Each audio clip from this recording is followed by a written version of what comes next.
Yeah, yeah, yeah, yeah. In the shadows we were fractured beneath the weight of silent tears. Chains of history, scars unspoken, but now we stand confronting fears. From the ashes of our sorrow, a flame ignites, we break the spell. With every heartbeat, whispers follow, the tale of strength we know so well. Rise, Amazonia, hear our call. Through the storms, we'll stand tall.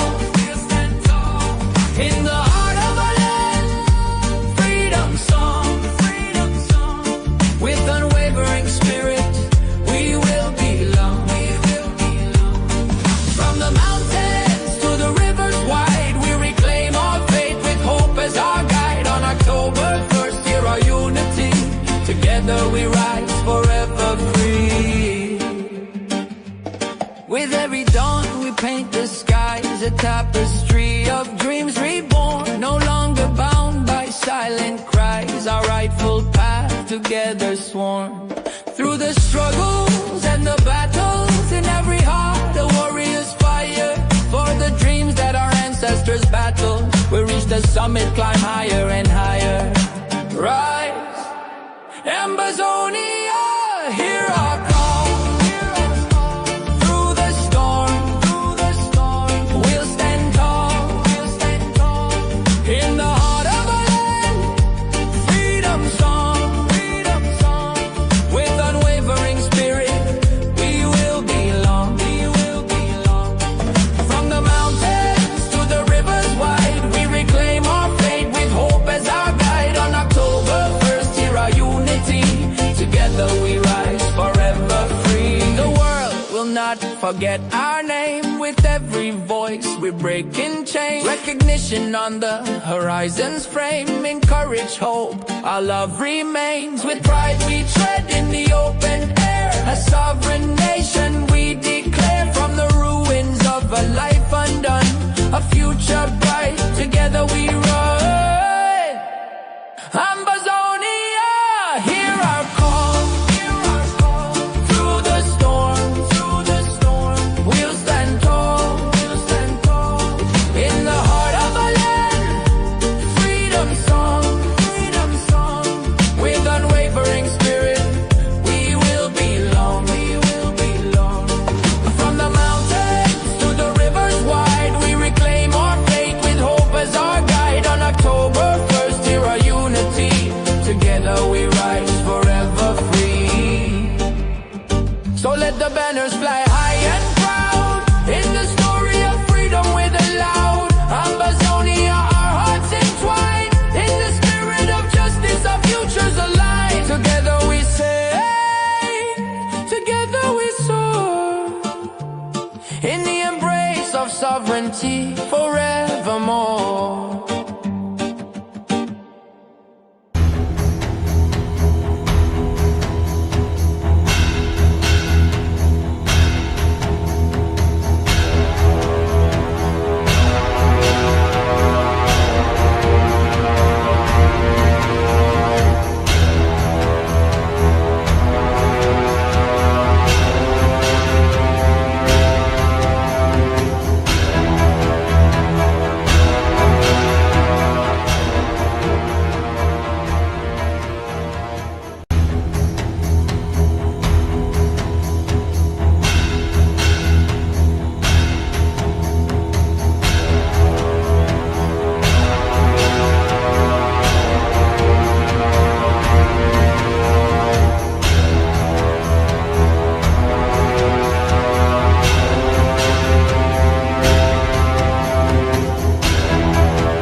Alright, so please guess what?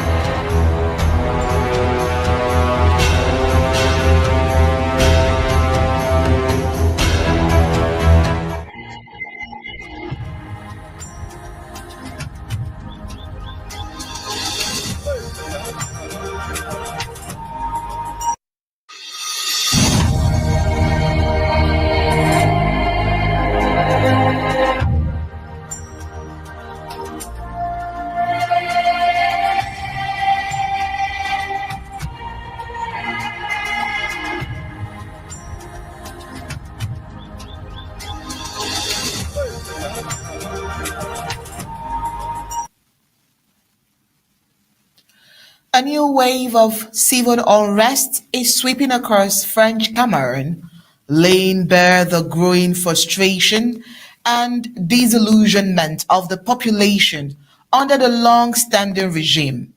From the bustling streets of Douala to other major cities, thousands of citizens have taken to the streets in what appears to be a pivotal moment of reckoning with a system many now openly reject. This latest surge of protest comes in the wake of a contentious electoral process widely seen as flawed and lacking transparency. As public anger boils, demonstrators are demanding sweeping democratic reforms and an end to decades of authoritarianism and the authoritarian governance. This regime's response has been swift and heavy-handed, with security forces deploying water cannons and other aggressive tactics to suppress the largely peaceful people and protest. What makes this moment especially significant is its resonance beyond traditional regional fault lines. For years, the people of Ambazonia have borne the brunt of brutal repression, marginalized, silenced, and violently subdued. Now, that same regime finds itself under pressure in its own francophone strongholds, a sign that the discontent is no longer confined to the periphery but has reached to the hearts of the full nations. As tensions escalate a historic moment in its own horizon, the president of Ambazonia is expected to address the nation in a few minutes, speaking not only to Ambazonians but to all those across the Cameroons who yearn for justice, freedom, and true democracy. All are encouraged to tune in and listen to what will prove to be a defining speech in this chapter of their country's history. Of course, I am Oyi Okbale. And before we get to meet the president, we have Mr. Tarh on the other hand, and I'm sure that all Ambazonia are enthusiastic about what the president has to say this evening. I'm not sure we all are clear, but we all know that the president has a lot to say. Mr. Tarh, what do you think the president will be projecting tonight for the people? Yeah, hey, hello, Onye, good evening.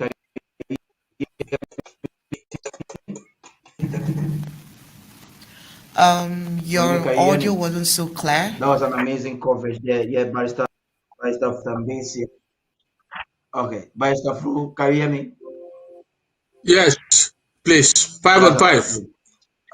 Amazing, Barrister Mbeseha. Good evening and welcome. We would like to first of all apologize for starting this segment of the program a little later than project pre-analysis. Basically, about 5 minutes to get into the your microphone, Paddy. Check your microphone. 10 minutes to get into the State House and I talk with the president.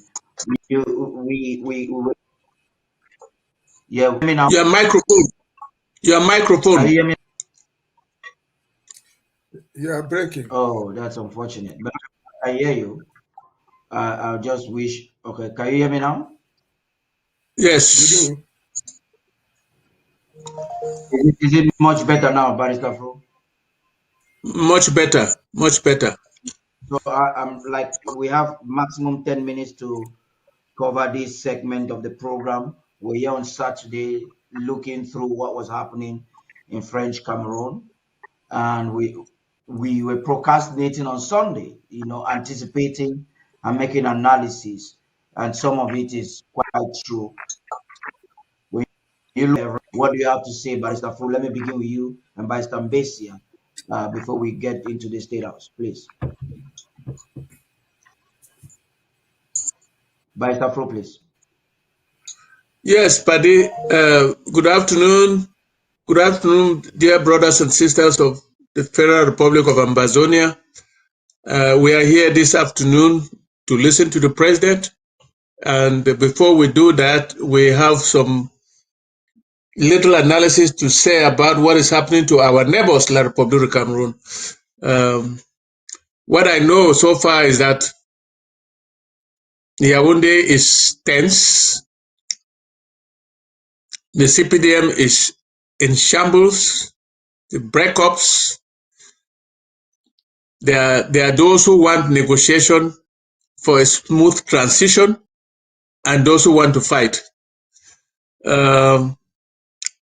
If my sources are right, the French delegation that is negotiating for a peace transition is already in Yaoundé, and they are still talking. We don't know what they are talking about, but we know some few things that are happening. But the negotiations are on. So let's wait and see what happens in the next hour, next days. We don't know.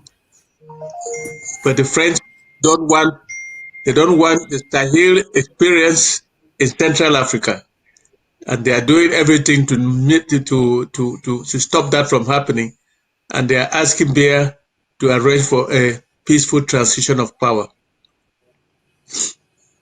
When I mean Biya, I mean his regime, because Biya himself is not lucid to say anything. I'm talking about those who represent him. Okay, but the Biya government. Those who are, yes, the government, those who are fronting for him. Paddy, would you be surprised that René Sade has said very little or nothing throughout? And my sources are telling me that he is at the front of the negotiating process of a peaceful transition of power. So let's wait and see. Yeah,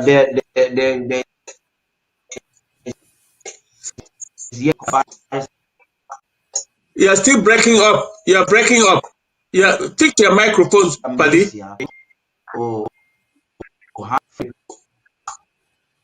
You are breaking up.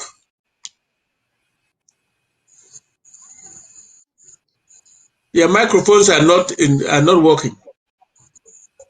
Mbeseha, can you hear me now? I hear you now, but before I didn't hear you. Yeah, after the Yaoundé government is not showing any sign of conceding. What is it? I take a different approach. All I know, and what I personally have said, is that come October 12th, there was going to be elections. And as a consequence of that election, someone else or some new government under the same head of state might emerge in Yaoundé. That's what concerns us. And so they might be having their problems of who's won or did not win. That's a cup of tea. But it is important why the state, why through that they're there, we Ambazonians will strategize and wait, which I think is what the president is going to do to address it. Whether René Sade is talking, whether the French ambassador is there, whether Macron himself, that is not important to us. And the day comes or it doesn't come. They are simply coming to choose one of the several presidents to succeed. And what interests us is that whoever sits in that chair in Yaoundé is coming to meet Ambazonians on the negotiation table. We have to strategize how to get him there. We have to strategize on what we have to say when the opportunity comes around. And so that's what is important. What I think we hear from the president. The wrangling over there notwithstanding, that is not a big problem. Our big problem is how to prepare. Because the elections are over, they are now looking for a day to confirm and baptize the head of state. The head of state could be anybody, and Brazilian problem will still be on the table. Over to you. Paddy, are you frozen? I'm calling. Are you frozen? So I don't know, my internet, my connection in the studio here, it's troubling. But I'm calling on all those who are watching us to keep sharing. Of what importance, Barrister Fru, is the president of Ambazonia to address the nation at this time? Because we have diverse opinions about that. Please, doctors. It is very, very important for the President of the Federal Republic of Ambazonia to address the nation at this time. The nation, contrary to what Barrister Mbeseha says, we have an enemy as our neighbor, and we have been fighting a war with them for the last 8 years. We need to know exactly what is happening there to strategize. We cannot sit and say it's not our problem, whatever they are doing there. We need to know what is happening, and we are searching and wanting to know. The president will be taking a position vis-a-vis the conflict in La République du Cameroun and us, and that is important. He should make it right now so that they know the enemy knows exactly our stand, and the international community should know where we stand. That's why this speech today is capital. It's very, very capital. Anybody who thinks that this speech today is not important, let him think again, because we need, look, La République used to do that to us. They killed our people, they slaughtered us, and we slaughtered their soldiers, and we are at war. The war is still raging. And now there is something happening in La République du Cameroun that may eventually affect us. There may be a spillover, or something may happen. So our leaders should be at the forefront to tell us exactly what we need to know and what we need to do. And this is important. We cannot sit here and pretend that it is their problem. We don't know what we don't want to know. We will know. If my enemy coughs, I should hear. If my enemy gasses, I should hear. I need to know and strategize. That's the point. Barrister Mbeseha, we have just 2 more minutes. Of what importance do you think that it would be for the president to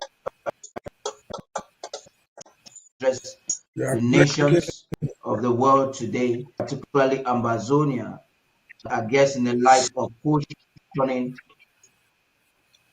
as the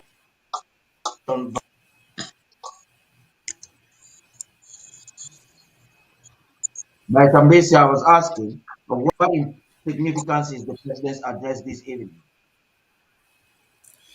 Well, I think President Nsoh totally misunderstood me. I didn't say on the it's not.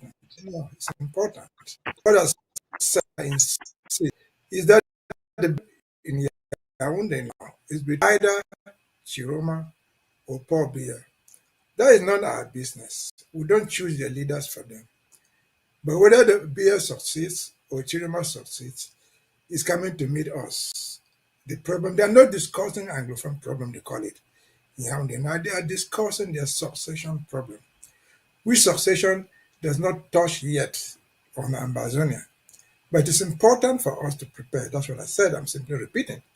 And the president will expect him to tell us how we are prepared, if he can tell us, because it could be just strategic. But it's important that we know what is going on there. But we are not interested in A or B or C. Either of them who comes to power is coming to meet Ambazonia. That's all what I've said. We know they are neighbors. Whether you like it or not, you see what is happening there. And as a matter of fact, we have brothers and sisters in Douala and Yaoundé who are suffering the consequences. But can we change the situation in Yaoundé? Whether it is going to Chiroma or it is going to Paul Biya, we as this government we cannot alter that balance. It's their problem, but their problem affects us. Only to the extent that we have to prepare ourselves to welcome other Paul Biya, his surrogates on the negotiation table, or to welcome a new person called Issa Chiroma and his own surrogates on the negotiation table. That's what I said, and that's what I've repeated. But the president addressing us today, I doubt if they say on the elections in La République du Cameroun, we will finish there. The president has told us that meeting that it might happen. For example, a new vice president to trained and a working government, we have not yet seen it. Probably, maybe they will come up. But those are things that Ambazonians are expecting to hear. And so we cannot preempt what will come out. But that is the general outline of what people are thinking in their mind. That's what I think myself. You address the East Cameroon, they call it. Maybe address other issues that involve just what I've said. For example, appointing the vice president. He could tell us today, maybe, or not long after this, who is our new vice president? Because those are things that we need to know. Those are structures that we need to know. The reason why we have a vice president, for example, he takes a lot of the burden from the president himself. The other one died, unfortunately. And so those are anticipations we are waiting for in this address. We don't know, I don't personally know what they want. That's the globalized way I'm looking at it. Over to you.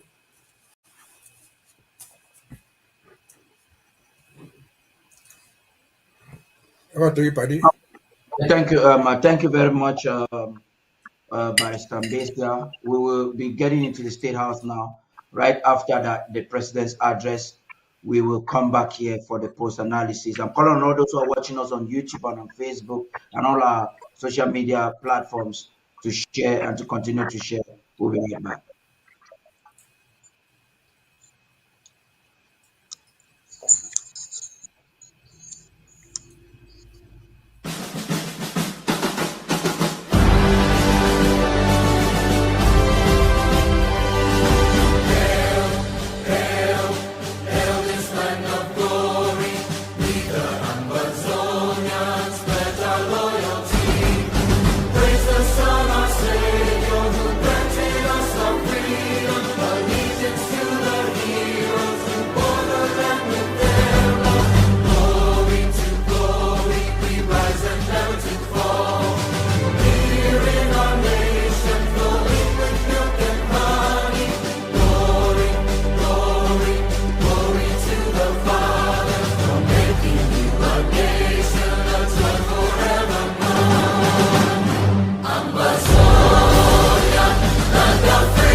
Fellow Ambazonians at home and across the diaspora, today I speak to you with resolve and clarity. Our position is straightforward. La République du Cameroun has no legitimacy in Amazonia. We are not part of its electorate, its institutions, proclamations, laws, and constitution, as well as its so-called elections. They have no legal or moral standing on our soil. We do not recognize them. I therefore call on all observers to disregard and disqualify any electoral results purported to come from the southern Cameroon's Amazonia. What we witnessed on the 12th is the familiar pattern of organized thievery, a fraudulent ritual orchestrated by CPDM corrupt machinery of colonial administrators, ELECAM officials, party stalwarts, soldiers, and hired thugs. Let me begin by thanking the Ambazonian State Armed Forces, our volunteer enforcers, civil society groups, and the general population of the Southern Cameroons who adhered to the nationwide sit-in strike across our territory. You accomplished this demanding task with discipline and professionalism. Reports reaching my desk from our defense and civil networks, corroborated by independent media sources, all confirm that you preserved order, protected civilians, and achieved a 95% boycott of La République du Cameroon's electoral charade. The world now knows or recognizes the truth. We are not part of La République du Cameroon. We do not participate in its electoral shows, and we cannot be governed by those we did not choose. To accept otherwise will be to endorse continued annexation. For your courage, the nation, both the living and the dead, owes you gratitude for standing for what was right when it was most dangerous to do so. Fellow countrymen and women, fellow Ambazonians, one of La République's presidential candidates recently insinuated in Bamenda that his personal friendships, past associations, or proximity with certain Ambazonians are proof that he is capable of resolving the war. But friendship is not integrity, and apologies not directed to real victims and their families are mere political theater. You cannot ask us to forgive you for supporting for 8 years those who are killing us for standing for our rights. Then you go on to demand in the same breath that we must agree to surrender all our underground resources to you as the price for our freedom. How is that the cure for nation? That is freedom according to the butcher. Says to the cow, I must cut your throat for there to be peace. Is it any wonder we say that all French Cameroon politicians sing the same song with different dance steps? Two parties of equal status cannot enter into an agreement where one dictates the terms that the other party must accept or be annihilated. The Republic of Cameroon did not conquer us in a war. Many colonial politicians refer to every one of our people as Ambazonians, simply because of ancestry, appearance, or rhetoric. But neither our ancestry nor our past position guarantee loyalty today. Ambazonian affiliation expires when conviction is compromised. One may be born an Ambazonian, yet lose one's Ambazonianness through betrayal or capitulation. Such a person forfeits the credibility to represent the people. The colonizer always exploit this, conflating geography for loyalty, to fabricate false representatives and impose them as our voices. This is the old French Cameroon method. Create an elite, corrupt them, and proclaim that they speak for the people. Faces may change, but methods do not. Trust no La République du Cameroon politician empowered by the mafia, for power is never given without strings. The only French Cameroon leader worthy of some consideration is one with the courage to end the slave treaties signed with France in 1958. The free people of southern Cameroon will not be deceived by the empty promises of slave leaders who lack the capacity to honor them. My fellow comrades in the movement, those who have abandoned the restoration struggle and now campaign for regime change in La République du Cameroun are no longer with us. They are the house slaves of our generation, those who lived so long in the master's house that they came to reject freedom and served to maintain their own bondage. The soft excitement over La République du Cameroon's elections or selection is tantamount to inviting the occupier to remain in Ambazonia. It betrays the blood of our heroes, and the wishes of our martyrs. Let no one call that naivety. There is no naivety in hell. And for 8 years, we have lived through hell. Our people are suffering, displaced, and dying daily. To know this and still collaborate with the occupier is not innocence. It is wickedness and selfishness.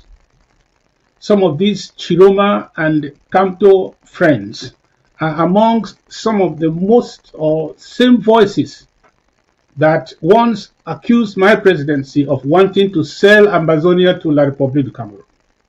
But today, through their own alliances and applauses, their true political affiliations are now clear to all.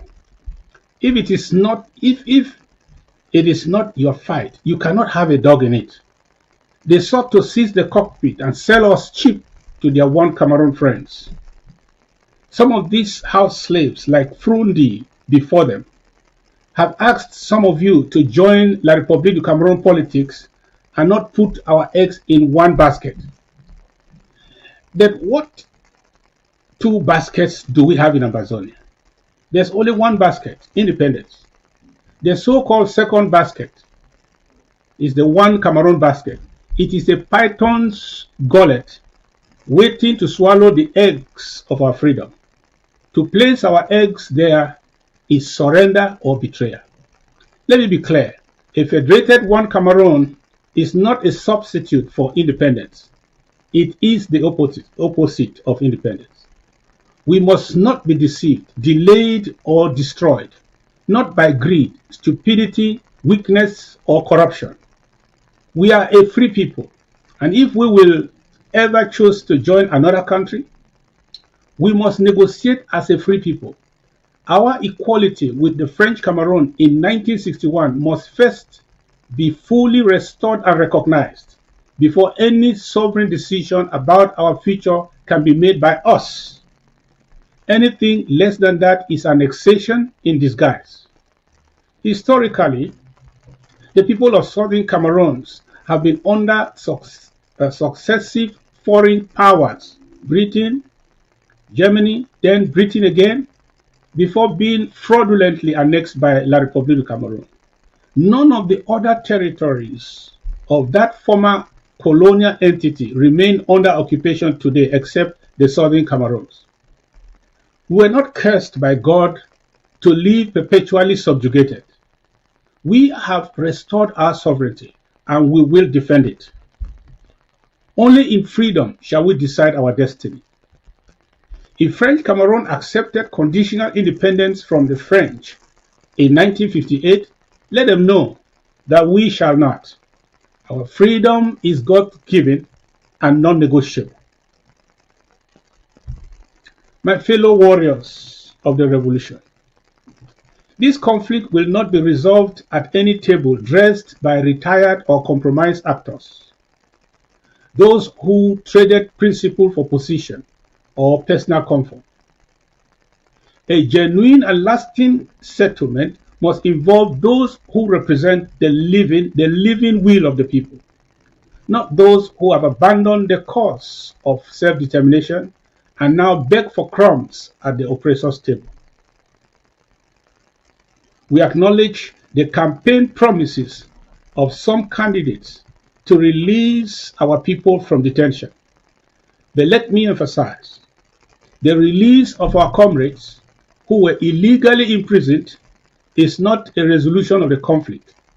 It is simply housekeeping before dialogue can begin, because they too must be part of the talks. They should never have been arrested in the first place. Their release only corrects an injustice. Yet, we will demand not only their freedom, but also compensation and damages for them and their families. Still, Ambazonia will judge every ex-prisoner for their deeds after release. History shows that La République du Cameroun often recruits its enemies in prison and sends them back as agents of compromise. We remember the consortium leaders who were arrested, and men like Issa Chiroma, Buba Bello, and Titus Ezoa rebels who entered prison and emerged silenced or co-opted. We celebrate all who have suffered for us for this cause and now endure imprisonment.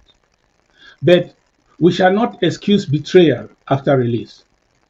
Sympathy must never replace loyalty to the cause for which thousands have died. We are a new generation of Southern Cameroonians. We will not be deceived by appearances or softened by sentiments. By their fruits we shall know them. To the people of the world, let it be clear, no elections took place in Ambazonia. The numbers announced from Southern Cameroon's Ambazonia are statistical sorcery, shameless fraud.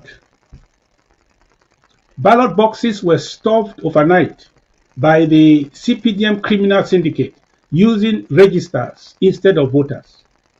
What occurred on October 12th in Ambazonia was a constitutional coup d'etat organized by Paul Biya, an act of force or force use, or an act that uses force to steal power from the people. The world must not condone this, only to later condemn a military coup d'etat when it happens in Cameroon. In today's Cameroon, ballots are a facade. Power does not flow from the polls, but from the cabal in Paris. The junta in Yaoundé fears life after power. They cling to office, not from patriotism, but from self-preservation. Those who enable them for profit, prestige, or foreign interests will one day be judged by history and by the people of Cameroon. To international stakeholders, friends and partners of Cameroon, especially those who still place loyalty to failed rulers like Paul Biya above justice for the people, take heed. Those who side with drowning dictators stand against the people. Learn from Burkina Faso, Mali, Niger, Senegal, and now Cote d'Ivoire. The oppressed always reclaim their power, one way or the other. And when they do not forget those who aided their oppressors. Those who prop up undemocratic regimes, the case of Bazoum, Ouattara, Compaoré, Biya, always end up on the trash pages of African history. And when the people will arise, do not blame it on Russian propaganda, for I have told you the truth. Fellow Ambazonians, the time to act is now with discipline, unity, and purpose. Number one, disregard La République's authority and laws within Ambazonia. No recognition, no cooperation, no coexistence under annexation. Number two, keep our Monday ghost towns strong. They remain our most powerful symbol of non-violent defiance. Number three, document all violations of international law. Preserve evidence, witness statements, and objective records.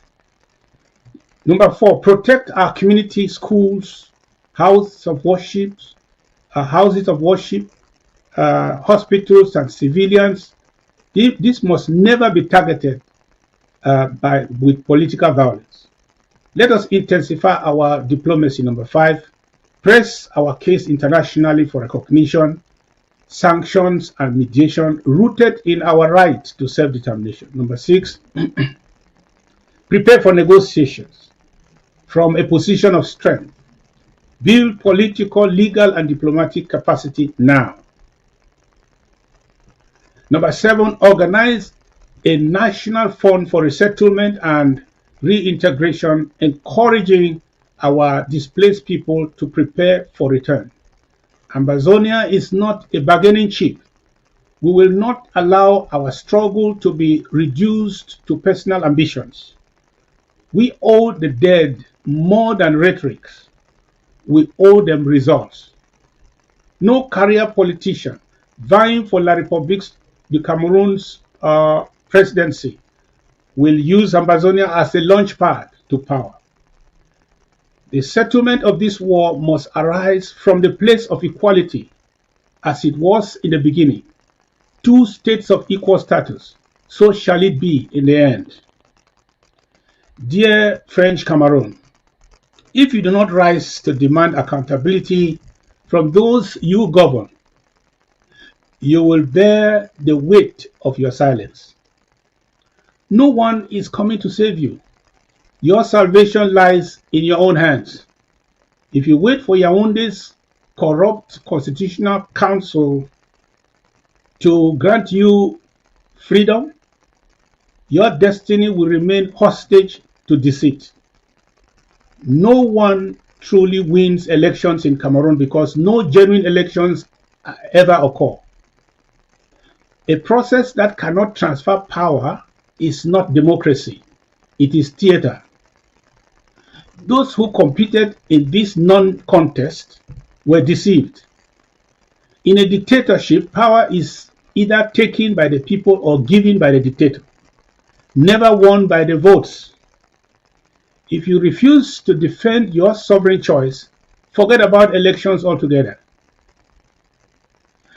As your lifetime neighbors, we warn you, the Franco-Bulu Esingan cabal now ruling Yaounde is leading your country towards self-annihilation.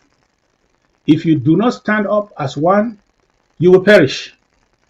If you rise together, you may yet survive. As I have said before, Ambazonia will not fight with you or for you. In the past, we fought for everything while you took everything and returned only insults on us. Les Biafrais, Les Bamenda, Des Pieds Gauche, Anglophone. Even if your King Bia exists, if he exists or leaves power today, the struggle for his throne may plunge you still into deeper chaos. Many political hyenas around you people, that jungle cultivated in Yaounde will take generations to civilize. Brace yourselves, your chickens are coming home.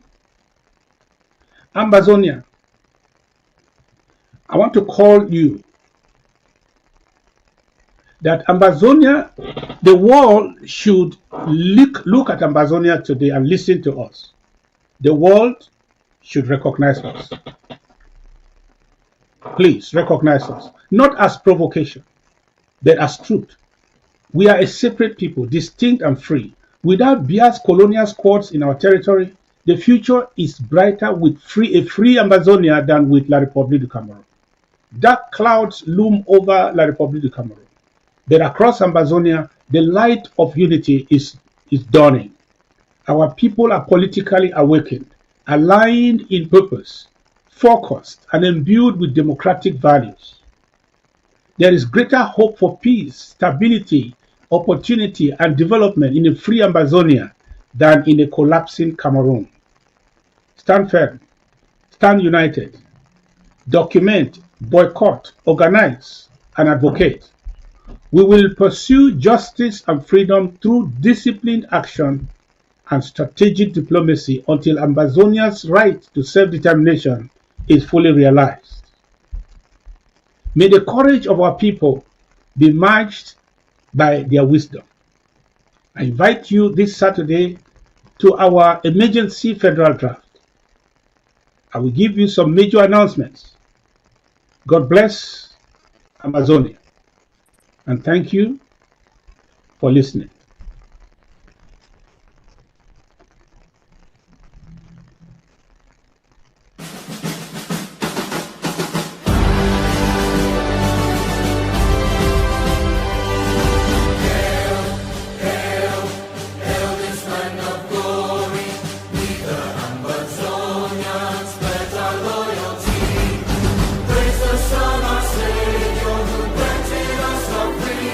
Allegiance to the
Yeah, yeah, yeah, yeah.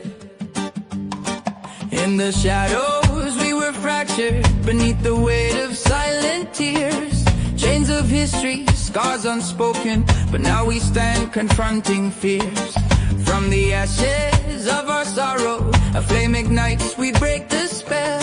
With every heartbeat, whispers follow, the tale of strength we know so well. Rise, Amazonia, hear our call. Through the storms, we'll stand tall. In the heart of our land, freedom song. With unwavering spirit, we will belong. From the mountains to the rivers wide, we reclaim our faith with hope as our guide. On October 1st, hear our unity. Together we rise forever free. With every dawn we paint the skies, a tapestry of dreams reborn. No longer bound by silent cries, our rightful path together sworn. Through the struggles and the battles, in every heart a warrior's fire.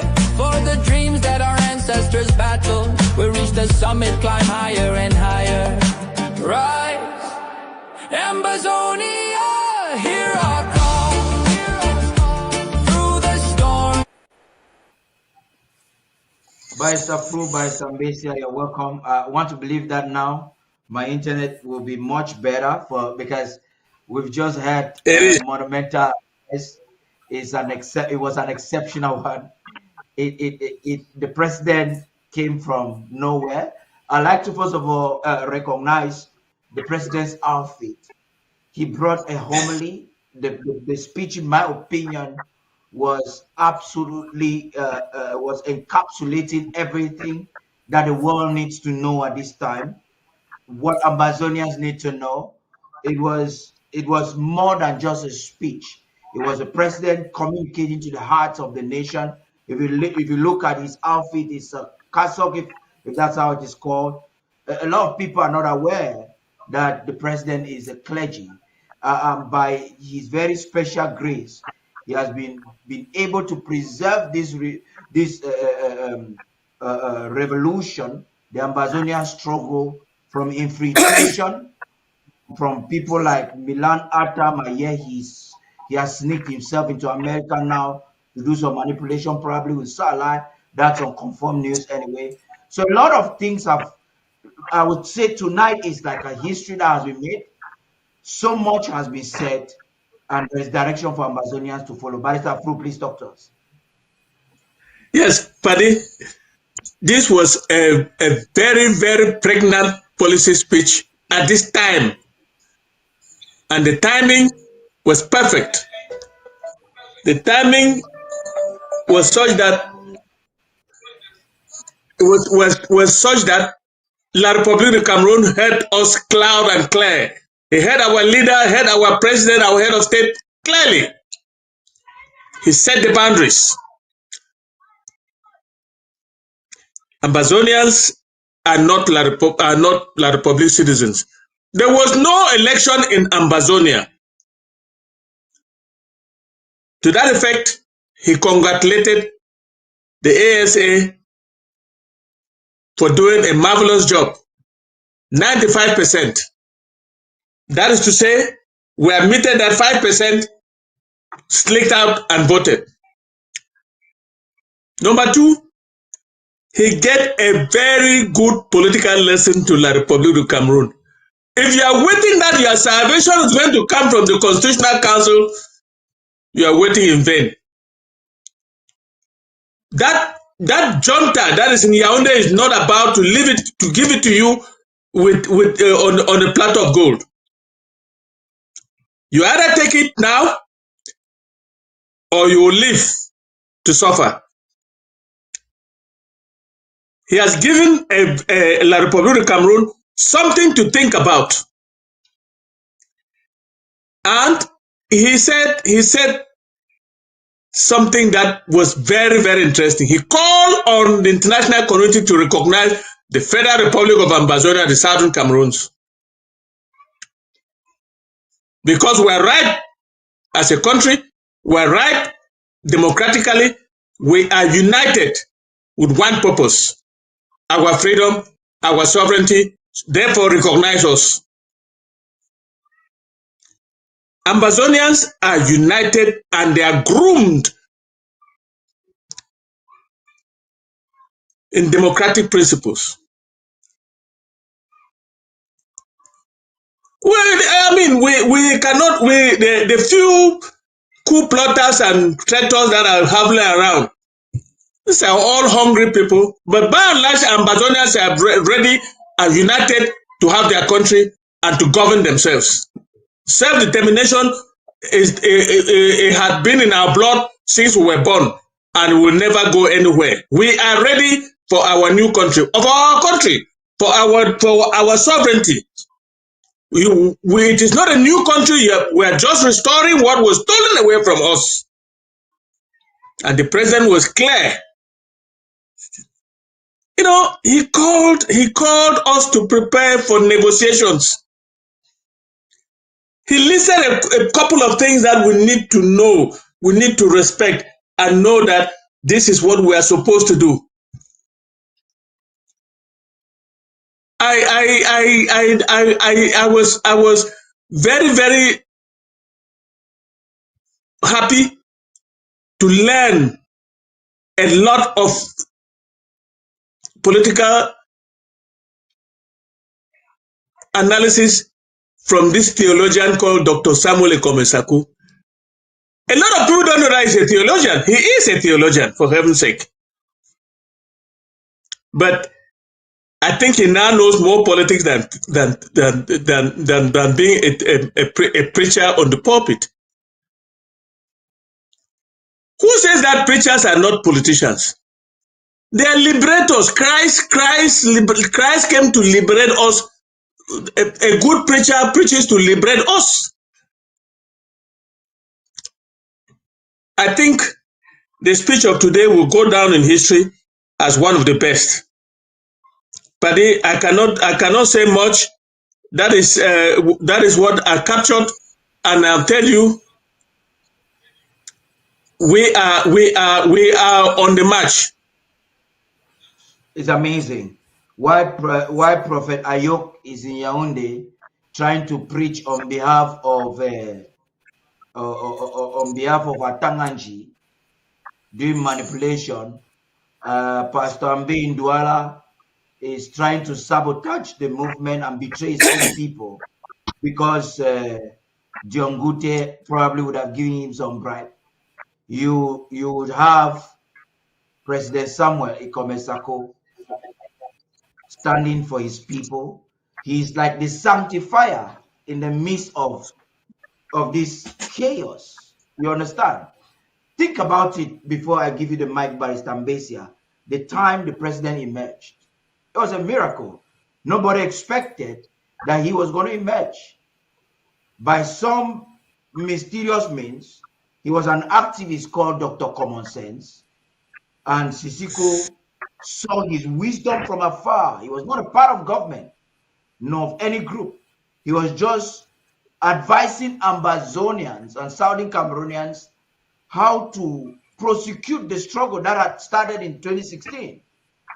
And his wisdom brought him as Undersecretary for Foreign Affairs. That's under Kasna Nyangwe.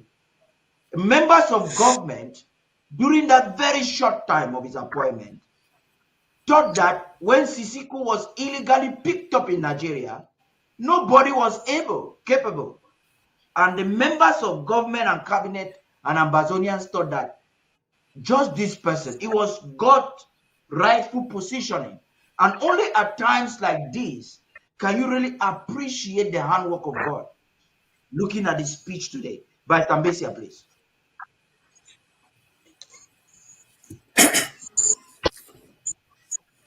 Well, thank you for having me. Going forward, this is 2025. In 2018, when Sisiko was adopted, They were looking for his somebody who will replace him. Someone contacted me, and my suggestion then was Mr. Common Sense. I never knew the person behind the name Common Sense, but that was my own impact. I thought that guy who was producing that documentary called Mr. Common Sense would be a good person. It turned out to be President Sako. Going forward from 2018, now we're 2025. He is the only one who has come on board and fallen apart. He is the only one who has stood the ground in spite of all the odds and still forging. And so anybody who wants to contest that issue can go somewhere else. You can go ask Sisiko why is he so worried about this gentleman called Sako. You can go ask Anu why is he so worried about it after he has succeeded him. You can ask Marianta. You can ask Mbakuro. You can ask Kometa. That okay. That nobody doubts his strength. Anu says we have impeached and removed him, but he has refused to go away. That is history of this speech. What the president said can be taken from so many on different fronts. And I mean, people will disagree with me. Some people will disagree with me. The president did not say that there was no election in Mbeseha. Now, his first two sentences acknowledge that there was something like an election in Mbeseha. And what did he say in his first two sentences? He said, disregard any result come in from anywhere in Mbeseha. Because we were not supposed to be part of it. We were not supposed to be taking part in the choice of people who sit in Yaoundé. That's acknowledging that there was something that came to Mbeseha for which people voted or they did not vote. They went further again, just to know there was something that they attempted to elections in Mbeseha. He said a candidate, a presidential candidate, who campaigned in Bamenda and made promises, whether you could fulfill them or not, he made promises. So that's enough to say that we do think that they tried to organize in Mbeseha, but they were legally acceptable. And the president puts it in a very legal way. He did not say that the elections were null and void. He simply called on the people to disregard whatever results they brought from Mbeseha, because those results had no meaning. We're not supposed to take part in it. And so that's what he said. Then he goes down and then analyzes a number of things which are very important to me. You listen to it. He addresses directly and indirectly the so-called federalists. Federalists in principle are also Ambazonians. How does he address them? He says he could be born Ambazonian, but he can give up your Ambazonianness and become something else, which is what the Federalists have become. And on that ground, he addressed them. Where are they moving to? Even though the Ambazonians, where are they today? Then he addresses further about leaders. You have talked about President Sako being there since 2018. He addresses the people who have come on board and disappeared at one moment or the other. This revolution is not about people who come on board and abandon the struggle halfway and go back home to do other things. That is, you can give examples. There are some of them. You can call their names. You can call Anu and many others. Those are people who have come on board. You can call Kometa, who entered the revolution as the chairman of administration from the conclave in Zaria. And then what you see, he has virtually opted out of the struggle. He's got SCNC, whatever he calls himself. And then he asked himself how you got there. You were brought in by the SCNC. Mr. Fongalan can testify to that. Because the Restoration Council was part of the government. You have opted out. Are you still relevant struggle? He says no. So he has educated us a lot on the struggle. And then he has brought into this thing of all this 1961 thing, joining and maintaining on the basis of a federal state equal in status. Maybe people don't know. The equality in status as defined in 1961 was not equality in population. It was simply equality in institutional equality. For example, as of 19, like people, the Cameroon had 3.8 million people by estimation. Southern Cameroon had 800,000 people by estimation. They had a parliament, which is an institution. Southern Cameroon, with just 800,000 people, had a parliament. That their own prime minister, heads of state. That is institutional equality, which can never be abolished by the other party over the other. And so he addresses all those things. Then I'll go back again. The president said if any election took place, the results should be discarded. And I'll just say this, he didn't say it to this point.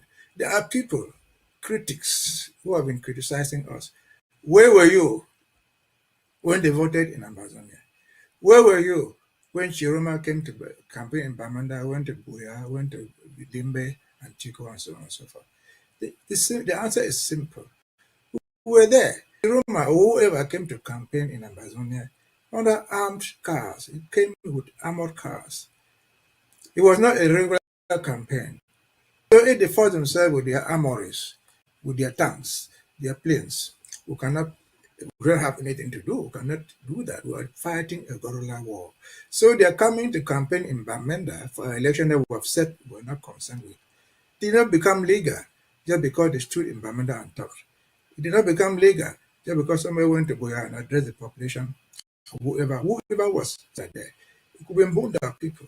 They could be the military people who are there because the military will vote wherever they are. It could be anybody.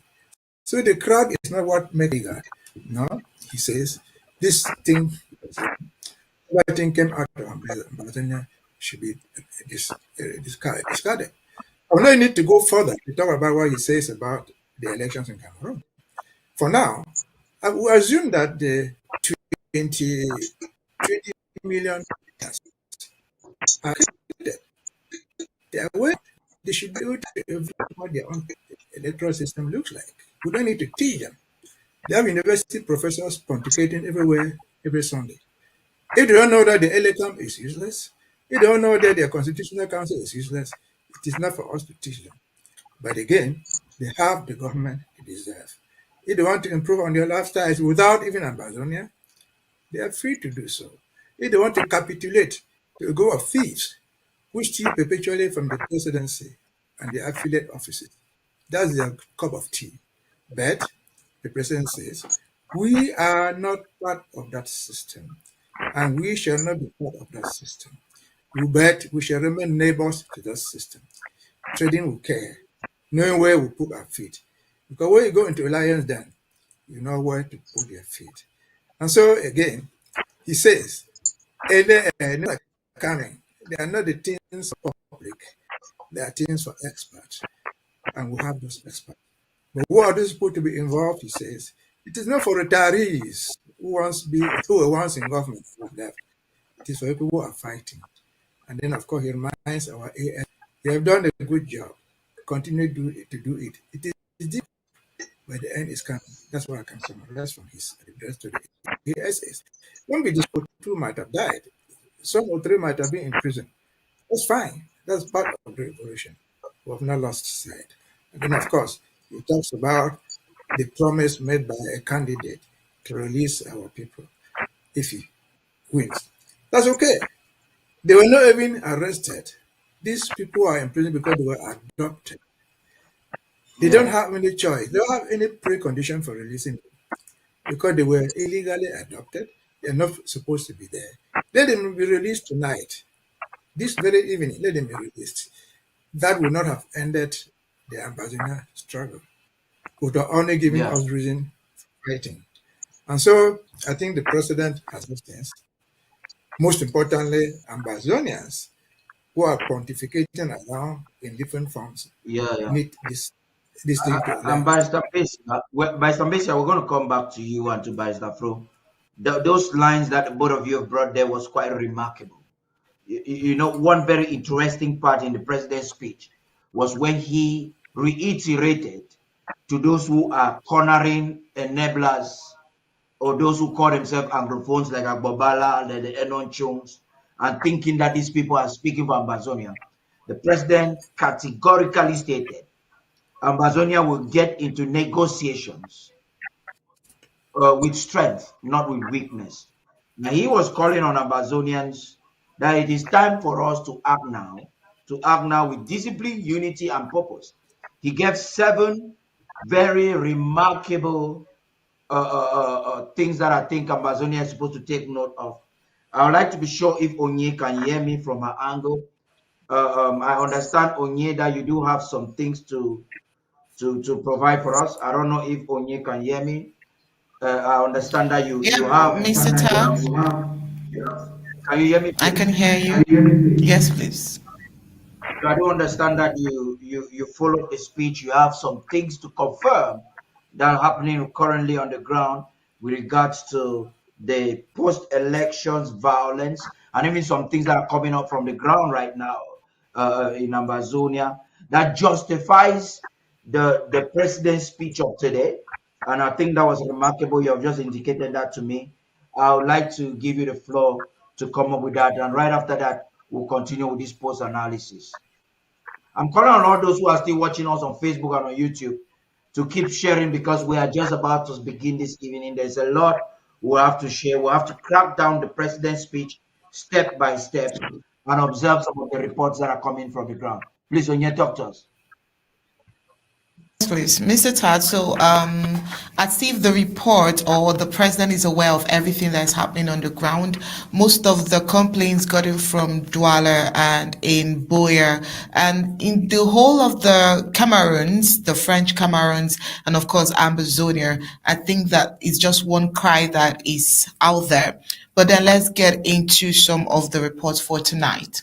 Now, let's start with this bold and scorching move. A high-ranking member of the Cameroon People's Democratic Movement in Boyo Division has tendered his immediate resignation from the ruling party, denouncing what he described as a theater of dissent and a demolition of democracy, following the controversial presidential election results announced for Injinicom.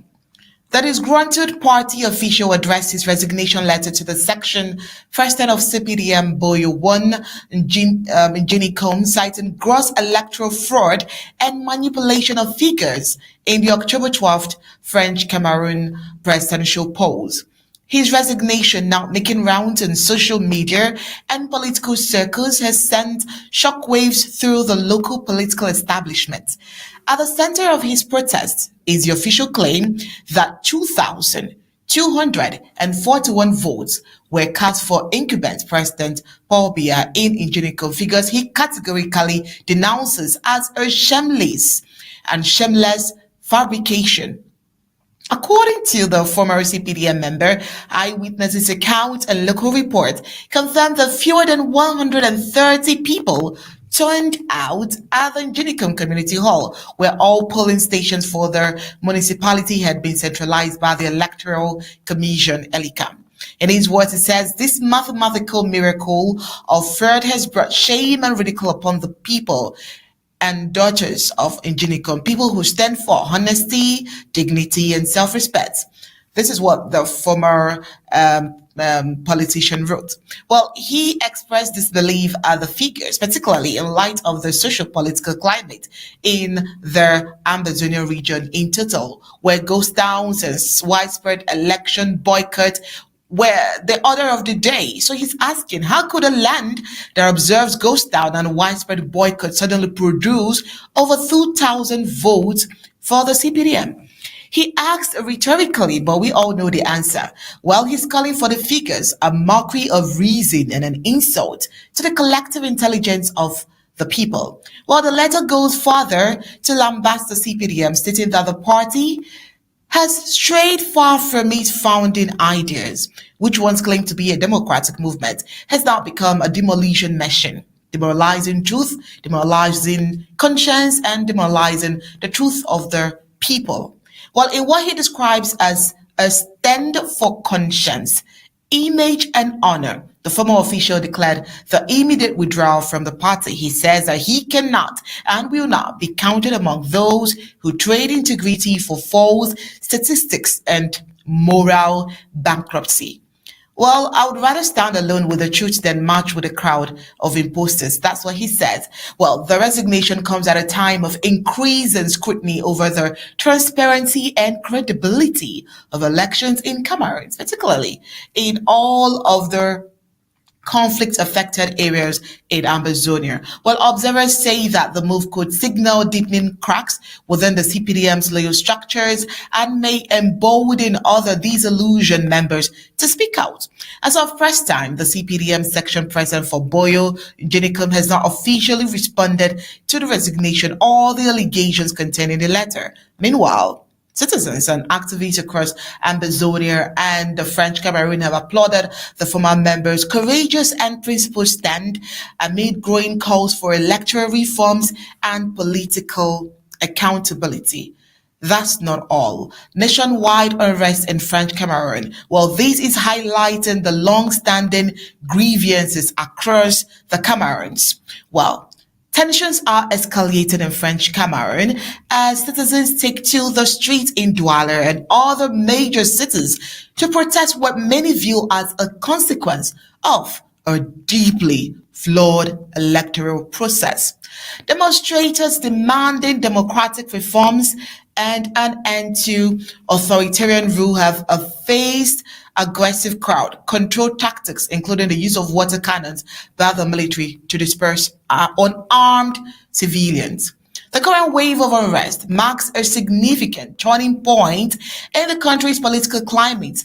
For years, the Amazonian people have suffered brutal repression at the hands of the same regime now facing resistance in their own heartland.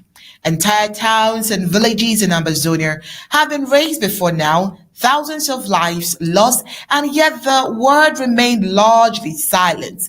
Now, the very system that enabled these atrocities is turning inward, fueling frustration, even amongst those who once benefited from the state's protection. What is unfolding in French Cameroon is not just a protest, it is the beginning of a reckoning. The discontent is no longer confined to the Amazonian struggle. Citizens across the board are beginning to challenge the legitimacy of a regime that has used fear, force, and fraudulent processes to maintain the power. The people are awakening to a shared reality that no amount of oil, resources, or foreign backing can indefinitely silence the will of a nation. As the crisis deepens, one truth becomes increasingly clear. No military has ever permanently subdued a determined population. The voices rising from Douala today echoes the cries from Amazonians years ago or even last month. The moment presents both a warning and an opportunity for unity, for justice, and for genuine change and genuine dialogue. Oh, well, still on elections, let's see what's happening with the UPC's report. Pablo's rejecting Issa Chiroma's self-proclaimed election victory. That is also one part of tension rising in the Cameroons. Well, political tensions escalated on Tuesday evening following a controversial move by presidential candidate Issa Chiroma Bakare, who prematurely declared himself the winner, although not directly, but then he declared himself winner of the Cameroon's October 12th presidential election. In a swift response, the Secretary General of the Union, the population, the Cameroon's UPC, Robert Pablo Lipo, issued a strong condemnation of Chiroma's announcement, urging the public to disregard their declaration and awaits the official results from the Constitutional Council. Speaking to the press in Yaoundé, Pablo emphasized the importance of respecting legal procedures and maintaining what he tagged as national stability. His reaction shows growing concern among political actors about the potential consequences of candidates bypassing formal electoral channels. Although Issa Chiroma is not considered a leading contender in the race, his unilateral declaration has stirred unease among some political circles. Analysts suggest the UPC's sharp response may be less about fear of an actual victory by Chiroma and more about preserving what they tag as institutional credibility and preventing unrest. By preemptively asserting victory, Chiroma risks undermining public trust in electoral process and raising tensions in an already politically sensitive environment. The question is, who is winning? Well, observers note that such tactics declaring victory before results are confirmed are often used to sway public opinion or cast doubt on the legitimacy of the final outcome. In its context, the UPC's leader appears determined to reinforce adherence to constitutional procedures and avoid any narrative that could destabilize the post-election atmosphere. But the question is, why is he so interested? Well, as the nation awaits official results, political stakeholders are calling for calm, urging citizens to remain patient and trust in the process overseen by Cameroon's electoral institutions.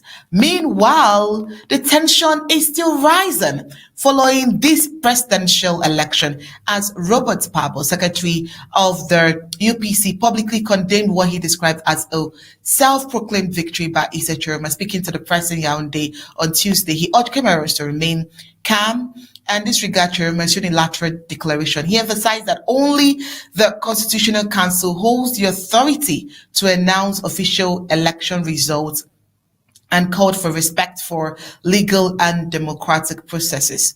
But in a parallel development, a video circulating widely on social media platforms and on Facebook, Amazonian Communication Network, has stirred controversy, and the video featuring a man identified as John Akoro alleges that the Cameroon government transferred 1 billion francs CFA to 4 opposition candidates to prevent them from forming a coalition and to secure their recognition of incumbent Paul Biya's victory.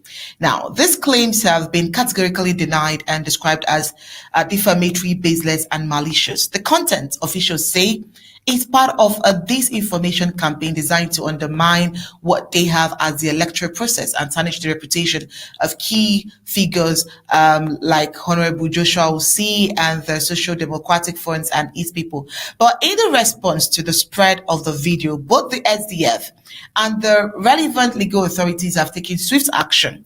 Legal proceedings have been initiated against Mr. John Mbakoro in both Cameroon and the state of Maryland. Authorities have also issued a public reminder that spreading false information carries legal consequences for both originators and those who rely such content or rely on such content as well. As Cameroon stands at the crucial crossroad in its democratic evaluation, political leaders and civil society are calling on all citizens to uphold peace, exercise critical judgment, and rely solely on what they tag as verified information. But like you all know, President Sako is only sympathizing with the French Cameroon because it has never been this terrible, or it has always been this terrible.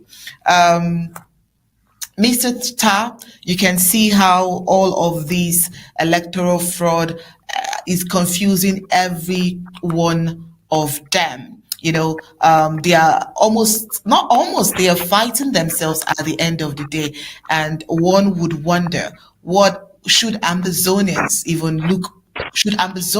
look up to them at this point, or just watch with pity and sympathize with them, just like the president will always say, and just like Barrister Mbeseha would say. For Barrister Fru, he doesn't even believe that any elections held. So all of this is just playing around the field. So I can understand what it feels like at this moment. Yeah, Onye, I want to first of all appreciate you immensely for providing the statistics you have provided, because it gives to us a good technicians. I'd like you to factor out this echo so that we can get on with this conversation. So, like I said, I'd like to appreciate your statistics. They're immensely important, because we are seeing that Ambazonia largely boycotted an election. And thank God, a man from Ginicom, a CPDM loyalist, is telling us that just about 100 people were found sumuk or sneak themselves into a classroom to vote. But the CPDM has a victory of more than 2,000. So you can imagine the amplification or the multiplication formula that the CPDM uses in every part in the southern Cameroons. So this is very remarkable because it only justifies what we are saying, that Ambazonia largely boycotted. And that's why the president congratulated the state army for ensuring that this boycott was successful. So it is very important that we get these facts straight. So we've not had statistics from other different parts of Ambazonia. Benjinicom, Ndu, these are the strongholds of CPDM loyalists like Ngala Gerard. So if their strongholds will flop to this extent, think about other parts of Ambazonia. So it helps the world to, the president is not just coming here today to make a speech, but this was a speech that was based on accurate research and facts, statistics coming from the ground. Barrister Fru, please, let me begin with you. You've heard this in corroboration with the president's speech. What do you have to say? Well, let me congratulate Onye for making a very detailed report on what is happening on the ground. As we speak, there is fighting in Garwa, there is fighting in Marwa, and there's fighting in Chang, and some parts of Bakusa. So La République is smelling the coffee. Is smelling the coffee that they made us to smell by force. Now, having said that, we are interested to know exactly what is happening in La République du Cameroun so that we can strategize. And the president gave us that framework. He told us exactly what we need to be doing at this time. That is why the timing of this speech was so capital. And it energizes the home front. It energizes those of us in the diaspora. It energizes all Ambazonians across the world. What happens to coffee is now happening to cocoa. La République du Cameroun is in chaos. And my only hope is that the movement of troops to the north will reduce the tension of troops in our territory so that we can strategize. I don't want to go any further than that. Paddy, this speech today was pregnant with a lot of things.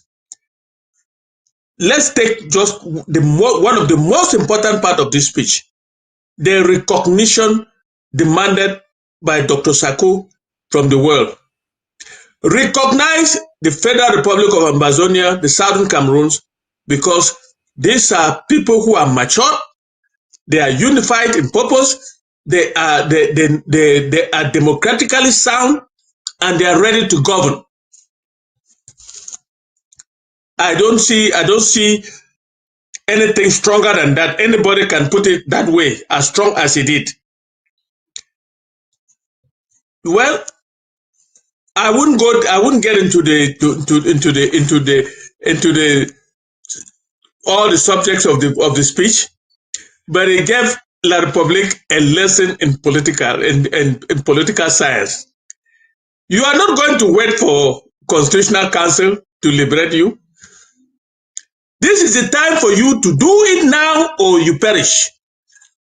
Because if you fail to do it now, you are in for a very long walk. And he said, he said it, he said, why?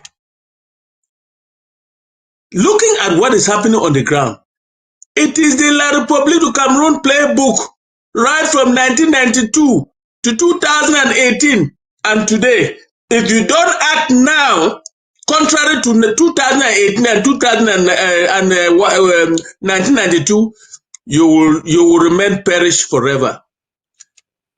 It's a good advice given to a neighbor. Because if your neighbor is sick, if your neighbor is unable to eat and you are eating, you cannot eat in peace. We are concerned about what happens in La Republic of Cameroon, and the president demonstrated that today by giving them that advice. And something, Fru, something we're Yes. going to get to that the advice in specificity just in a few moments. But I want Mbeseha to come in on something that's very remarkable in link with the president's speech. Now you realize that there were claims. Also, Joshua Singh, as we speak right now, is claiming that his election campaign through a press release that Onye just brought to our attention, that the outcome of his election came because of an alleged lie by John Akuru. I know that John Akuru and Chris Anu are some of those supposed journalists that can say anything to bring views. But John Akuru, in that video that circulated over social media, and that the SDF is claiming today that they have taken them to court in Maryland, the state of Maryland, and in Cameroon. John Akuru is saying that if they doubt him, they should take him to court. So he gave a challenge, and the SDF has taken up to that challenge. That aside, by Mbeseha, I want you to look at the behavior of certain political organizations in Cameroon, like the UPC, that will come up right now to contest against Issa Chiruma for declaring himself president, using the constitution as an alibi to his claim. And the advice that the president would have given to them, to the people of the French Cameroon, telling them they have to copy the example of the Sahel, of Niger, of Burkina Faso, of Mali, as a way forward. Looking at this political landscape, the stakes involved, what are the anticipation, and how do you think that the president's speech today could bring the momentum that is needed, if at all, because I know the youths are listening to him, if at all the youths will take that into consideration in neighboring French Cameroon? Please talk to us, by Mbeseha. Well, I think in this problem, much in the analysis. Let me start from where you started. You see, Akuru, I followed his broadcast. Akuru did not say that they gave money to the ASF. No. He said the money was on account of Joshua Osei as a person, as he did, and challenged Osei to sue him if he desires. So where does the SDF come to complain about? If the SDF, if Joshua Osei was getting bribed with money into his private pocket, wouldn't the central committee of the SDF to tell them? Not. Saying that is distraction, that has no meaning. Absolutely no meaning. And back they bring the court action, I would say, it should not be a court on social media. I'm leaving out the fact that this never exists, but it is to pure distraction. Back to if I go to Libo report, the UPC thing. Let me come to the Kubema Ginicon. From that, I saw his picture. He's relatively a young. Get into CPDM section press. It takes time. He's been there for quite a while, and he's a young man, educated man. And then he has said no. Throws the throw, as the Francophones put it. There comes a time that he must say no to some wrongdoing.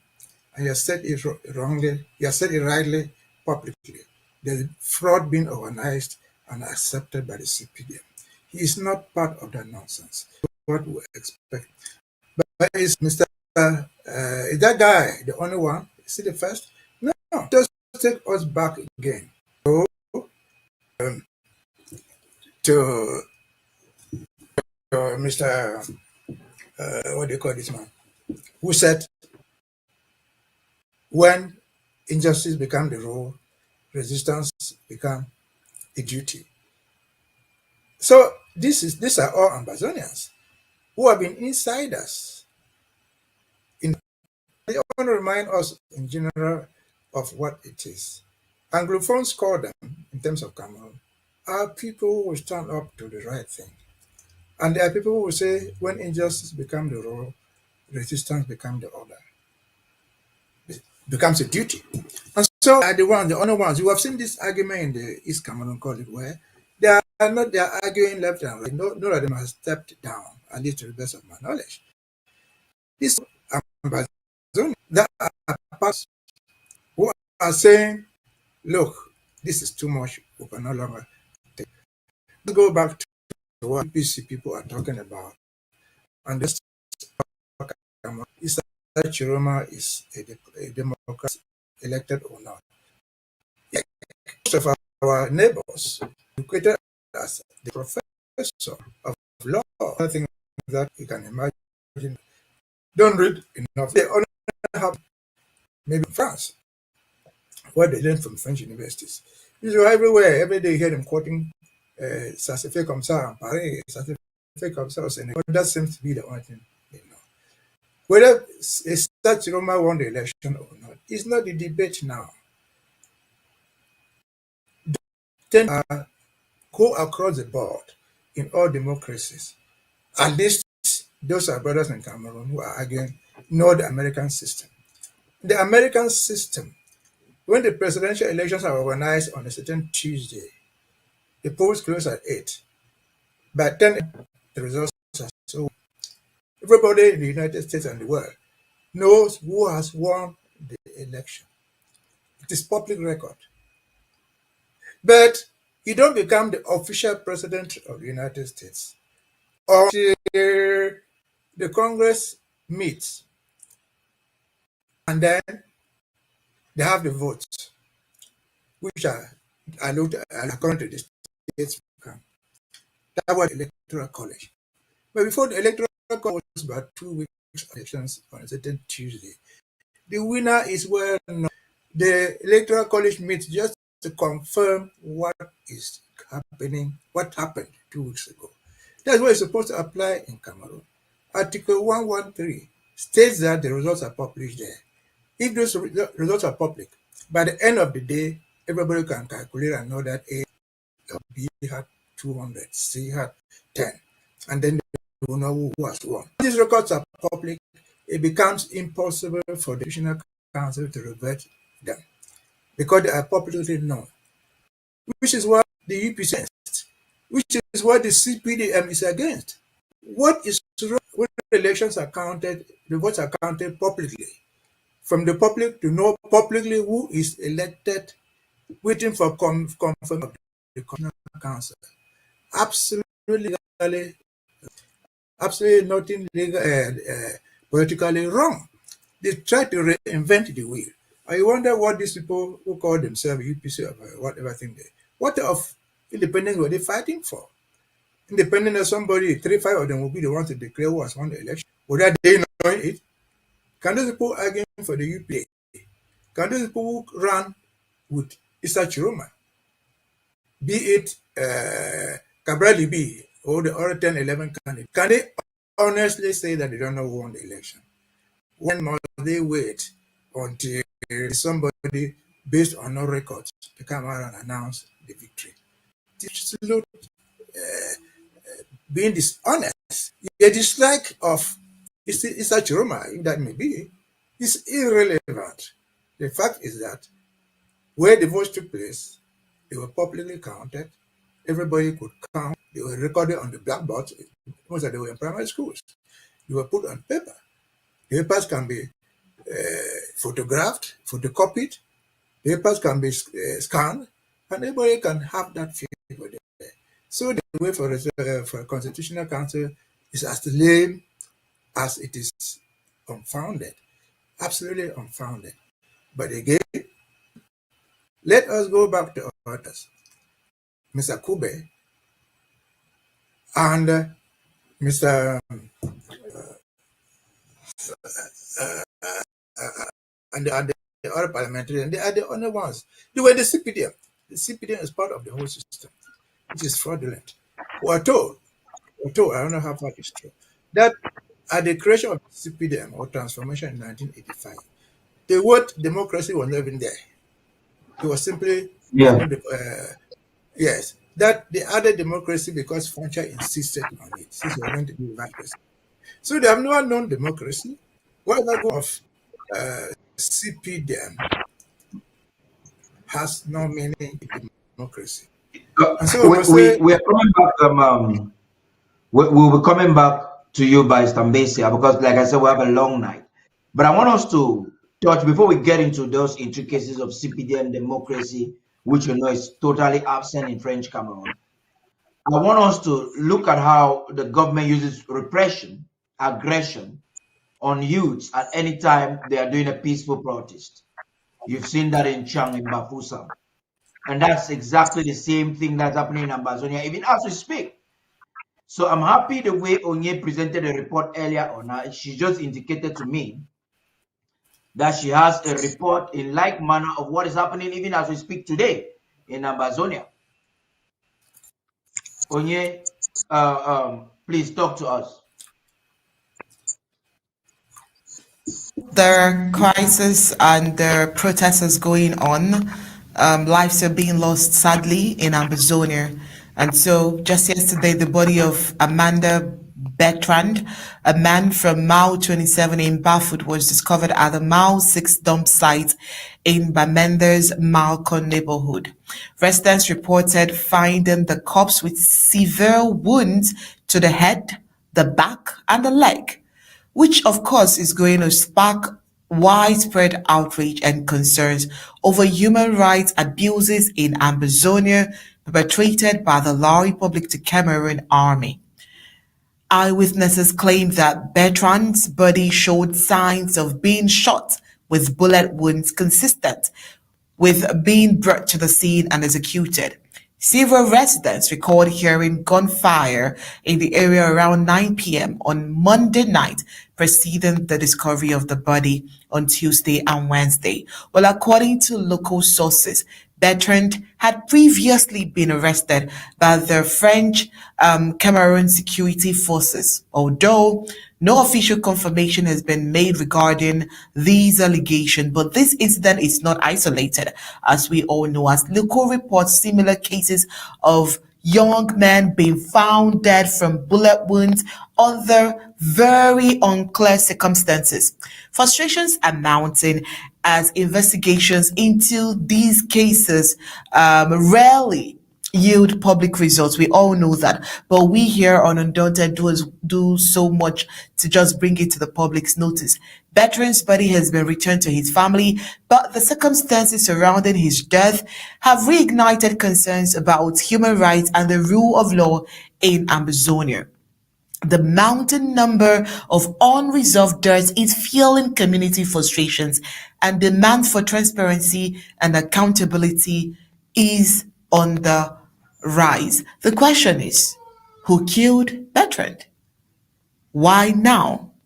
But this is just what it is. And this is just a few that is being reported. Imagine the numbers that are not traceable. Imagine the numbers that are lost in the bushes. Imagine the numbers that are not even recorded and reported to the press. Mr. Tarh, over to you. Yeah, Onye, I would like to reiterate that there is ethnic cleansing in Ambazonia, and is indicative of their comportment, the attitude, even to their own citizens. But you know, when it comes to Ambazonia, they are shooting to kill. In 2018, we actually saw protests of the youths, and they were shot with rubber bullets in Ambazonia. When the people of Southern Cameroon stood out for peaceful protest, Biya shot to kill. On the 22nd of September 2017, Mr. Biya killed almost 400 civilians with iron bullet, women, children inclusive. And as we speak right now, Bertrand, the story you're reporting to us, was initially picked up by colonial forces. I always like you people in the newsroom to identify them as colonial forces. Security forces is a legal term. And as far as Ambazonia is concerned, they are colonial forces. They are intruders in the southern Cameroon, so they cannot be security forces. These are forces of occupation acting just in that manner. Barrister Fru, please talk to us. Well, this is the modus operandi of La Republic of Cameroon. Extrajudicial killings. What did Bertrand do? He was first arrested, and now he is dead. There is no question that La Republic of Cameroon shot and killed him. Where do we go from here? There's no justice. There's nothing. They've just carried him and go and deliver to his family, and that's the end of his life. Ambazonians, you cannot allow yourself to be a victim. The day that Bertrand was killed was the last day of the lockout. The lockdown. The lockdown was still on. What was he doing out there to be killed in my 6-man court? A man from Bafut? What was he doing out there? When the government announces a lockdown, tells you when it will end, and you don't respect it, you should expect issues like this. La Republic of Cameroon shoots to kill our people. They don't use rubber bullets on our people. They use live ammunition, and they kill. Extrajudicial killing is on the rise. We have made this known to our people, but yet there are still some stubborn people, particularly from Bafut. There are some people who defy anything that we say from Bafut. I'm not stigmatizing people from Bafut, but most of the extrajudicial killings are coming from Bafut because of the stubbornness of the Bafut people. You say don't go out. You are out. You leave Bafut right down to my 6-man con. That's a long distance. Where are we going? He lost his life. And knowing that these people had targeted him by first arresting him. So they used the opportunity to slaughter him. I'm just saying this because our people should learn that when they said lockdown, stay at home, because that our people can only be protected when they are at home. You come out on a lockdown day, and there's bullets are flying all over. You can be a victim. Yeah. But I know that the La Republic of Cameroon forces, the forces of occupation, calculated him and shot him on that day to kill, because they had first arrested him. They are the only suspect. No other person could have killed him but them. Yeah. But where are you going to take that to? I would, Barrister Fru, I would even think that they would have dragged him from his home on that day, because like you're cautioning that people should stay at home, was because there's going to be a crossfire. When Cameroon picks a young man, they either always want to claim that he's an Amazonian fighter. So the purpose of this ethnic cleansing is to make sure that they intimidate the young people not to stand against them. That was how they started beheading Sam Sawyer on camera. Yeah. So, and this is because of a very important segment of the president's speech I would like to read as I hand you over the mic, Barrister Mbeseha. The president said, fellow Ambazonians, the time to act is now with discipline, unity, and purpose. Here's number 1. Disregard La Republique du Cameroon's authority and laws within Ambazonia. No recognition, no cooperation, no coexistence under annexation. So if you are coexisting, recognizing their flag by any shape or form publicly and proudly, collaborating with them against your people, you're on your own. Number 2, the president says, keep our Monday ghost town sacred. It's a day that Ambazonians understand its significance. It says ghost towns, Monday ghost town strong. They remain our most powerful symbol of non-violent defiance. How else Correct. want a person to tell the world that we are a peaceful people using the most perfect peaceful means ever possible to make our story heard? Number And three, this guy was it killed. says Was killed on Monday. It was killed on Monday. yes, yeah, he was killed on Monday during Ghost A Town ghost Day. town day. Yeah. Yes, the president says document all violations like this one. We want to thank our doctor who is uploading them at the Ambazonia Genocide Library. This is already there. Undaunted is Correct. uploading them. Somebody will take down our website or our platform. We're updating these reports every day. It says document all violations of international law, preserve evidence, witness statements, and objective records. There's a video I'm going to show one of these days. This video is a little baby testifying what the military is doing. An innocent baby, a toddler, can distinguish between the Amazonian State Army and the military. And this young man said categorically on camera, a toddler, that young man is not up to 6 years old. And he was telling the world that the military comes here and just shoot and kill indiscriminately. A young man. Number four, the president says protect our communities, schools, houses of worship. And this is very remarkable because when the president was requesting for people not to go to church during the 10-day or 2 weeks lockdown, it was not in any way to create mayhem within the churches. Remember, Cameroon has entered churches and killed people. We have seen Cameroon colonial forces done so. You've never heard that Like the Amazonian fighters got into a church by any shape or form. But Cameroon military has done so. Says protect hospitals. Cameroon military has gone into hospitals to pick those they feel they are criminals. He says civilians must never be targets of political violence. These are the statements of the President of the Federal Republic of Mbeseha. He says intensify our diplomacy, press our case in recognition. Now this concerns us mostly. But we are looking forward to the resistance on the ground to make sure that our position is respected and regarded. Then the president says, prepare for negotiations from a position of strength. Build political, legal, and diplomatic capacity now. President concludes that 7 magnificent points by saying, organize a national fund for resettlement and reintegration, encouraging our displaced people to prepare for return. So the president is anticipating a quick return. He's not requesting for a DDR like a Tanganji.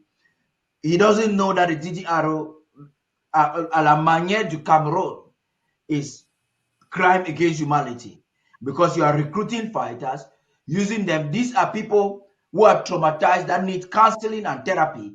Atanganji uses them for his military strategizing his military to come and attack Amazonian fighters. Most of them have ended up being killed. Most of them are walking around like Clovis as mad people because in the trauma, they have been interwoven in the fraud of Yaoundé once again, and they do not know their left to their right. They are just confused. Vice Mbeseha, please. Thank you. Thank you, Paddy, for... Are you getting me?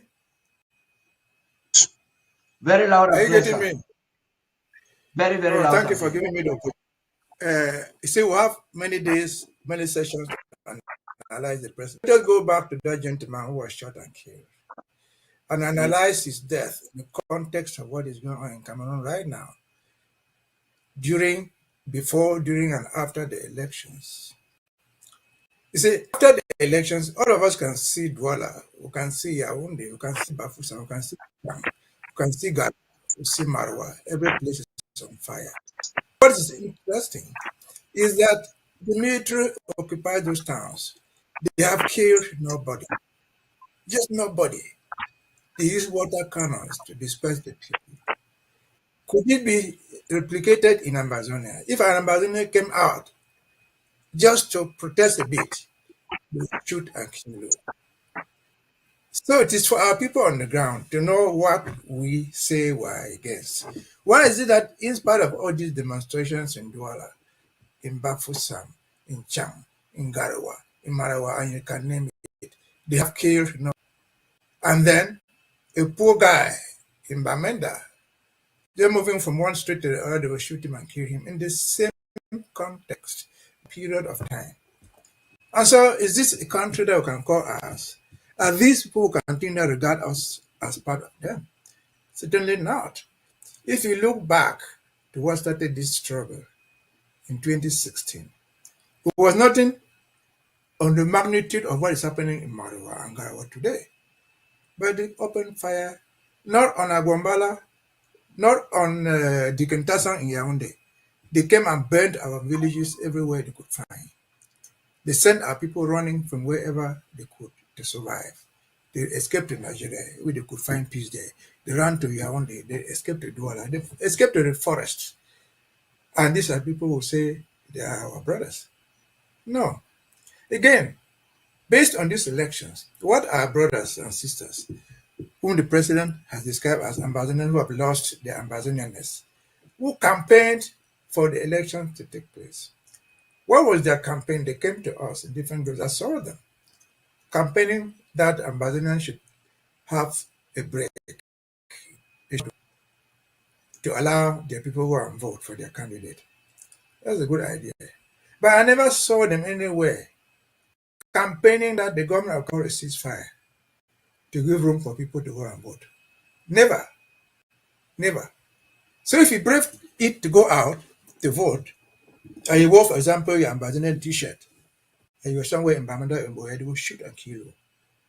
Our federalist brothers and sisters will say nothing.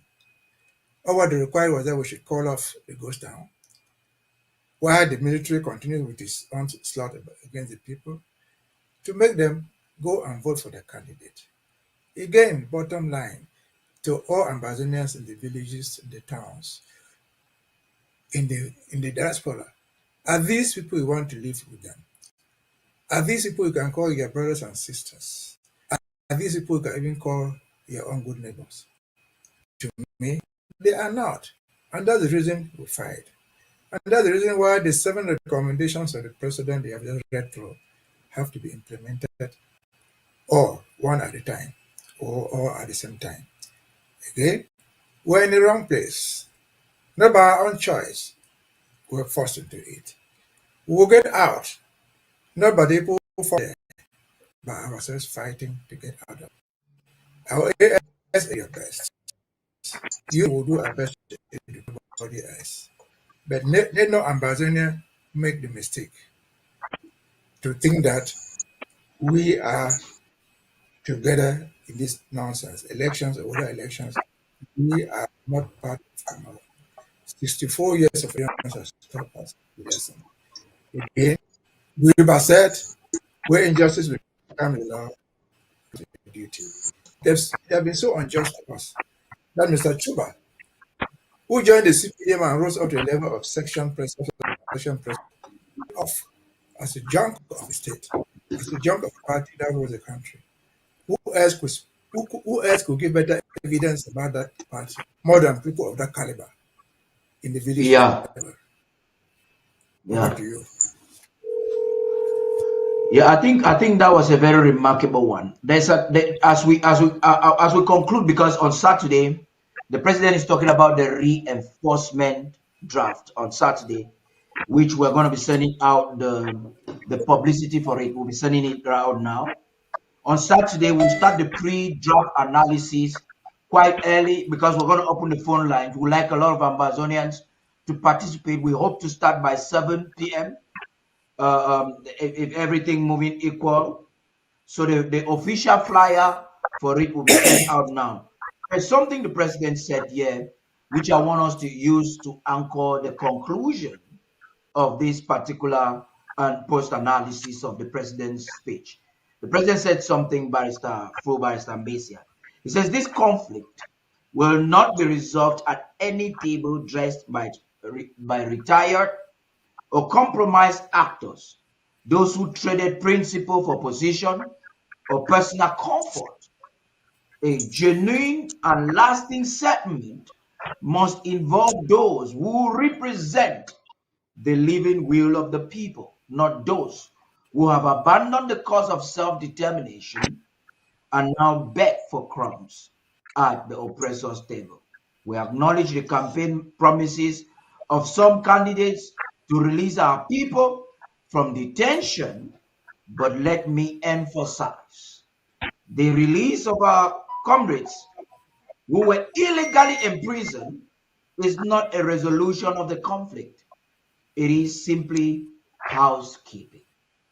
Amazing, amazing, amazing. And the president will conclude this segment of his speech by saying that Ambazonia will meet on the negotiation table as a party of strength, two parties of equal status.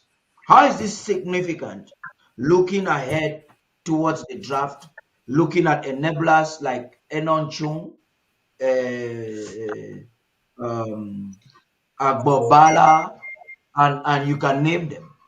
Barrister Fru, I begin with you. Yes, the president has set the standard for how we are going to come out of this quagmire.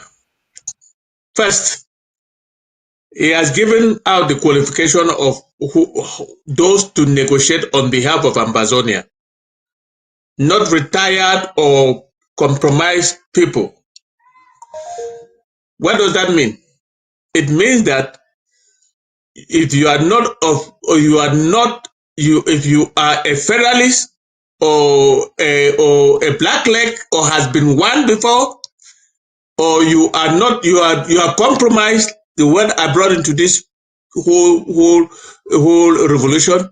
If you are compromised in any form, you cannot be part of the liberation struggle, which includes negotiating our way out of it. Number two, if you are implicated in any shape or form to prevent or have blood in your hands in this revolution on one of us or on some of us, or have betrayed the cause in one way or the other, you cannot come near the negotiating table. That is exactly what I understood. And listen, this fight will be won on that table. And this government has a moral obligation to make sure that anybody who is coming near that conference room, either as a technical advisor or a negotiator, your hands must be clean. You must be ready to defend our position of having our sovereignty, having our country back, and being armed with the facts and history and the legal ramifications and the legal text of all what this revolution is all about and how it came about. You cannot be near that table. It's a standard. That's amazing. He has set the standard. That's amazing. Vice Mbeseha, please talk to us in conclusion. We'll be back on Saturday to talk some more. Yes, I think what the president said is in his recommendation is complete and whole. I should refer back to our people. Are you getting me? Are you getting me? Yes. Very loud and clear, sir. Because it's Undaunted and so talking. So again, let us be reminded that when the negotiation comes, it is going to be between two parties. As simple as that. Just like in 1961, the former conference was between two parties. Functional delegation included unusual people. They included Ndele, who was in the position. They included even then Tumaza and Abel Mukam, who were unconditional unionists. Let us go and join our brothers. So our people in our own camp, if you want to be relevant, you will have to join the Ambazonian delegation in that talks. Those people who deceive themselves on the ground, especially fighters, and say, no, I'm only unity warriors. There will be nothing on the table as unity warriors representatives. Absolutely nothing like that. The unity warriors or the fighters, the ASAs, shall be represented on that table by the government of Southern Cameroon. Short and simple. So call yourself unity warriors if you want. If somebody gives you 10,000, 20,000, even a million, and say disassociate yourself from the government, he is deceiving you. Because the negotiations shall be between the parties. Who are the parties in this conflict? Southern Cameroon, British Southern Cameroon, French administered Cameroon. That is the bare fact. It is stated, it has been recommended. Go to the table without preconditions and address the root causes of the problem. The root causes of the problem are in 1961. Which were the parties in 1961? The government of Southern Cameroon, the government of the Republic of Cameroon, and the UK as administrators of the Trust Territory of Southern Cameroon. As simple as that. So a good lesson to our people, again, to the unity warriors. Don't deceive yourself. Then to our other Ambazonians who are so educated, very formally educated, PhD holders, doctorate degree holders, professors, just learn to accept that that day, when that time comes, we shall only constitute one delegation. Your expertise will put in that delegation as the best negotiator, as the best mediator, as the best historian, as the best lawyer. You will fall as part of that delegation. That will go to sit down with our opponents, and the causes will be addressed. We are not unanimous. But there are people in Ambazonia, like in 1961, the people were so different in their opinions. Ndele was from Nigeria, but he joined the delegation. Then Tumuza, they did not even want any negotiation, just go there, and so on and so forth. And so that is what the delegation will be like. The expertise will be accepted there, not that person, but as part of the delegation. You make your reservations within the delegation, you make your opinion fair there. The consensus of Amazonians is what will prevail. That you can say about what do you. That's amazing. I just want to use this opportunity to invite everyone for the draft that is coming up this Saturday, the emergency reinforcement draft. The pre-analysis of this draft that is coming up on Saturday will be with myself, Barrister Mbeseha, Barrister Fru John Nsoh, and interestingly, Barrister Ghana will be joining us. So there are lots of interesting things we'll be talking about. We'll have Barrister Ghana. So much that we're going to be talking about. So much. Very, very, very interesting things. And we look forward to having each and every one of you as we move forward with everything we're doing right now. I want to thank you, gentlemen, for joining this post analysis of very short notice. Thank you, Barrister Fru, Barrister Mbeseha. Our rendezvous, as always, is on Saturday. I am also telling Ambazonians that are watching us right now that the rebroadcast of this president's speech, pre and post analysis, will be done on YouTube now for those to watch in the diaspora. And then when we're done with that, we're also going to do the rebroadcast of it in at the home front, probably all night, and in the Cameroons. We understand that when we went live, for some reason there was some interruptions, but we're going to have it on YouTube because a lot of people in the diaspora can only do it via YouTube. And you also have it on all our social media platforms like our websites, fully uploaded there. Until Saturday, it's been Tarh Paddy King. Have a beautiful night's sleep and bye-bye.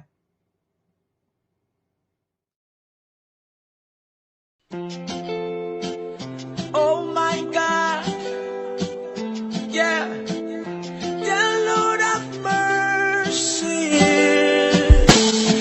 Amazonia, rise up, my people rise up, Amazonia rise up, my people rise up now. Rise up in the morning, rise up in the night, rise up every day, stand up for your rights. Rise up in the palace, rise up in the school, rise up in the church, rise up everywhere. There is no government that go with the people. The people makes the government, and the government needs the people. And there is no water that can put up the fire. Fire is burning, burning down the system. Amazonia rise up, my people rise up now. We got to rise up now.